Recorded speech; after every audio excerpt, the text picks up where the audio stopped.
Hi, I'm Old Norse Specialist Jackson Crawford.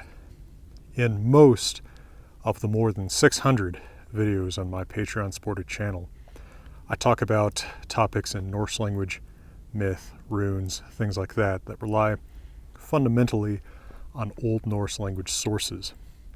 I don't often dip a toe into truly historical topics.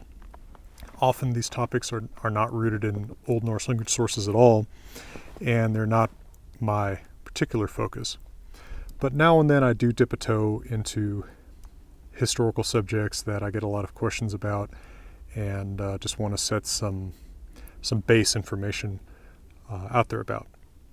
So today I will talk a little bit about what we know about the St. Brice's Day Massacre in England of the year 1002, in which the extermination of the Viking Danes was ordered by King Aethelred the Unready.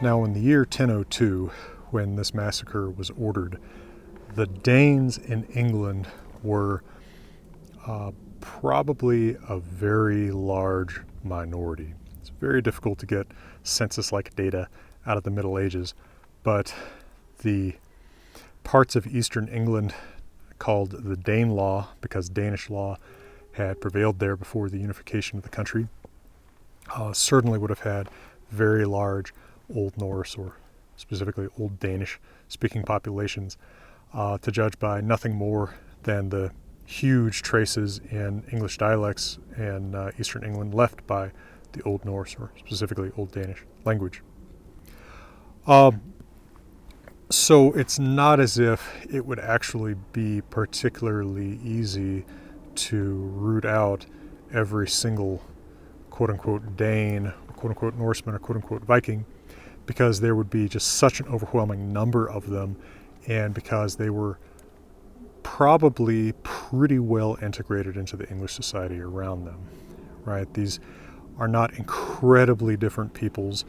Old Norse and Old English probably reasonably mutually intelligible. I see a video that I made with Old English specialist Simon Roper, in which we, I think, demonstrated a fair amount of mutual intelligibility between those languages.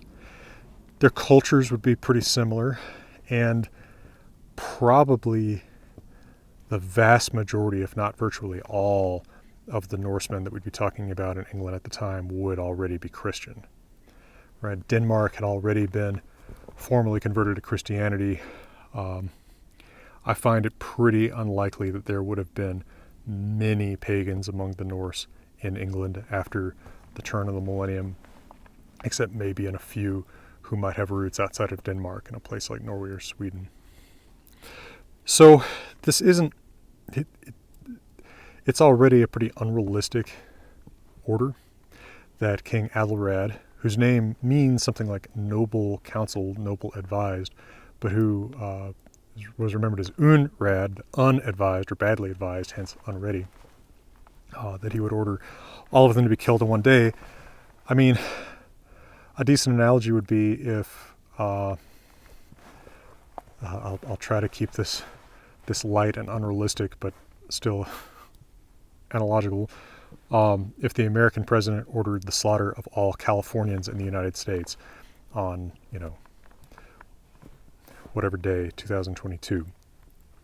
There's a ton of people who were born in California, outside of California.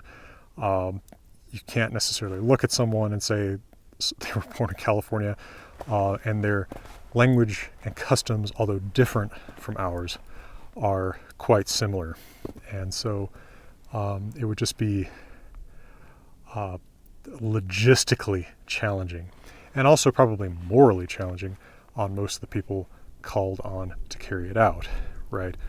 If these people have not directly harmed you, right? Now, England, of course, was ravaged at the time by Viking attacks, but these would be Viking attacks mostly by Vikings actually from places like Denmark, right? We have, in a sense, sort of our domestic Vikings at this time, or domestic Danes, and then there's still foreign Danes leading a lot of attacks and plunderings in the countryside that didn't stop when the Danes became Christian. At any rate, Aethelred, unready, faced with increased attacks from Danish Vikings, and having been probably a big part of the background here is his humiliation at paying the so-called Daniel, the ransom demanded by Danish Vikings in exchange for stopping their raids, ordered on St. Brice's Day, November 13th, 1002, a slaughter of all the Danes in England. Again, very unlikely, in fact, untrue that this affected all Danes in England. There's just too many, and their integration with English society would be probably too great.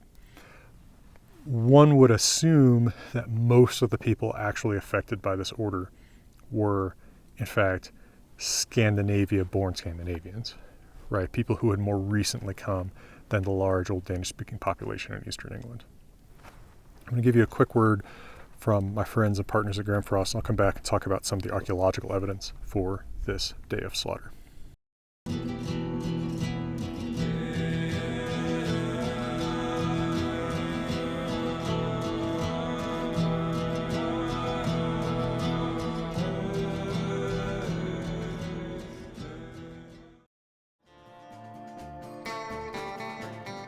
So in 2008, a mass grave was discovered on the grounds of St. John's College in Oxford. Within it were the remains of 37 young men, mostly ages 16 to 25. So very likely men engaged in some kind of martial pursuit. They had many violent, unhealed injuries and signs of burning. Chemical signatures in their bones, and I'm not a scientist, so I can't explain to you exactly how all this isotope stuff works. I can just report what I read. Showed that they had much more seafood in their diets than English at the time, which suggests these were native Scandinavians.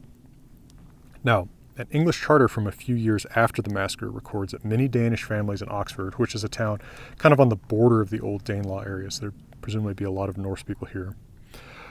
A lot of these Danish families in Oxford had sought refuge in St.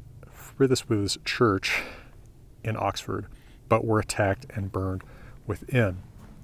And these could certainly be the remnants of some of those Danish families.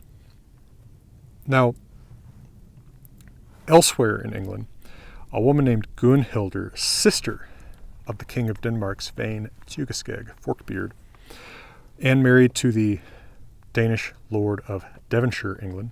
Again, there's actually a fair amount of integration between the noble classes of Danish and English origins. She was murdered, providing some of the grounds on which King Svein Tugeskegg of Denmark would later invade England himself. Now, a little bit lesser known as an archaeological source for this murder, in 2009, another burial pit was found near Weymouth, England, containing 54 young men's bodies, again, men who had died violently. One of them had his front teeth sharpened into fangs, which is a body modification associated by archaeologists with some Viking Age Scandinavians. And these men had been beheaded by sword blows swung from the front of their necks, not axe blows swung from the back of their necks. So not traditional execution by beheading, but a more martial execution by beheading, perhaps for the purpose of public consumption, right? Very visibly killing these men by the sword, as perhaps they had lived by the sword. Their teeth were examined for isotopes as well, and were found to originate in old northern climates where they were eating, or cold northern climates where they were eating more protein than typical in Britain at the time. So very likely also native-born Scandinavians. Now, interestingly, there's very little about this, if anything about this, in Old Norse language sources. I've never seen anything in an Old Norse language source about the St. Brice's Day Massacre.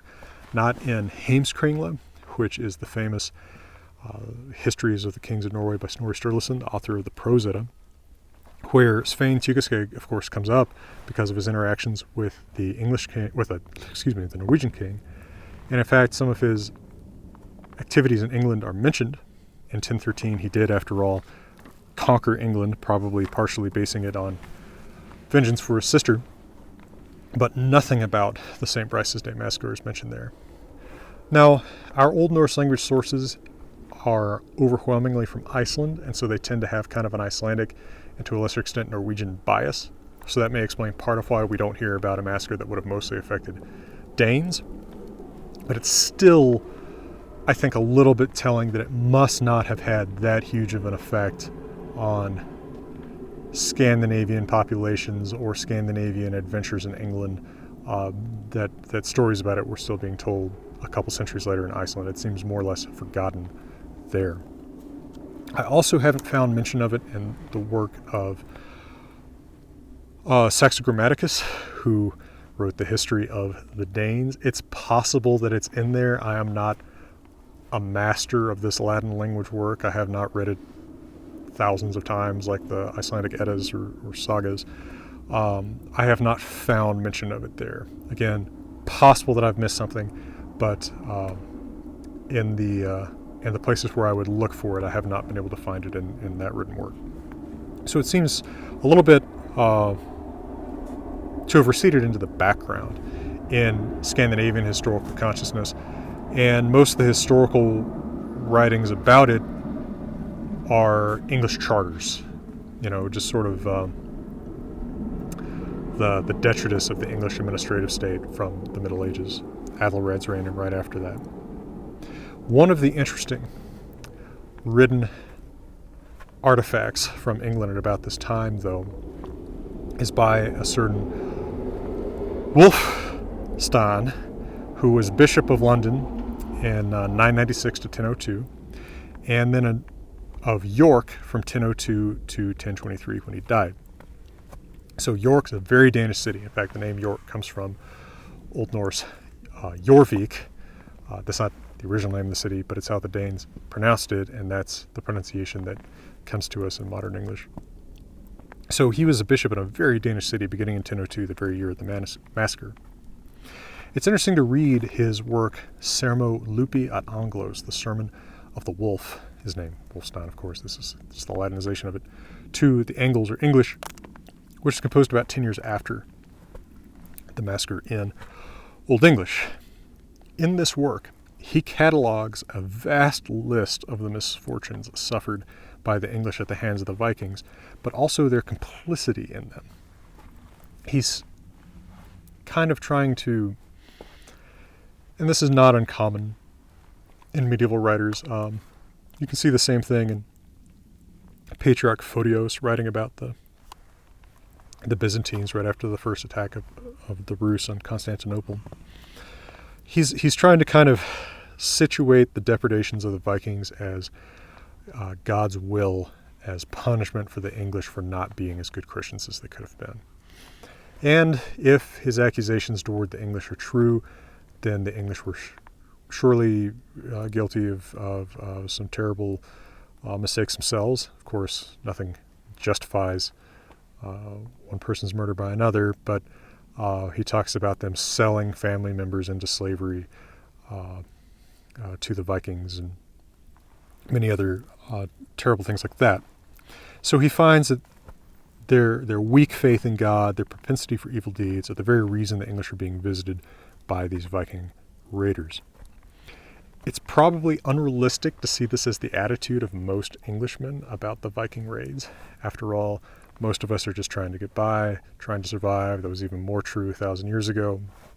And so I imagine that most people did not take a lot of time to think about, how are my sins affecting, how are my sins responsible for these guys wanting to cut my family's throats? But it is, of course, a clerical response that we see often in the Middle Ages in talking about things like the Viking raids. You could even compare it to different ideology today saying that, this hurricane is your fault because you drive a pickup truck. Well, that causality is not very direct. And again, most people are just trying to get by and can't really be blamed for these forces of nature and of man's willingness to subsist on preying on other men. But we can see in Wolfstein's sermon something of the sheer terror and rage of the English at these Danish Viking interlopers, possibly a terror and rage largely shared by Danish-speaking Englishmen at the time, right? Again, the very fact that there does not seem to have been that much of an effect on the population of England, and that this didn't seem to leave a very deep psychological scar in Scandinavia, may be attributable to the fact this massacre largely was carried out against just exactly the kind of rootless Scandinavian-born Viking raiders that were actually causing the trouble, and not very much against people who were, say, linguistically or ethnically Danish/Norse in England, but otherwise living English lives within England. Curious side note before I leave you from the Sermo Lupi. In it, Wolfstein rails that her sind an manslagen, an masslagen, an masserbannen, an minsterhatten, an her sind an manswaren, an morderwirtan, an her sind an niltestran, an bernmerdran, an fule forlegene horringes manige, an her sind an wiccan, an wildkurian. Here there are, and he's talking about England, right, full of sinners.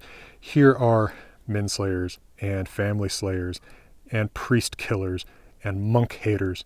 And here there are perjurers and workers of murder, and there are whores, and there are children murderers, and there are many foul adulterous whorings.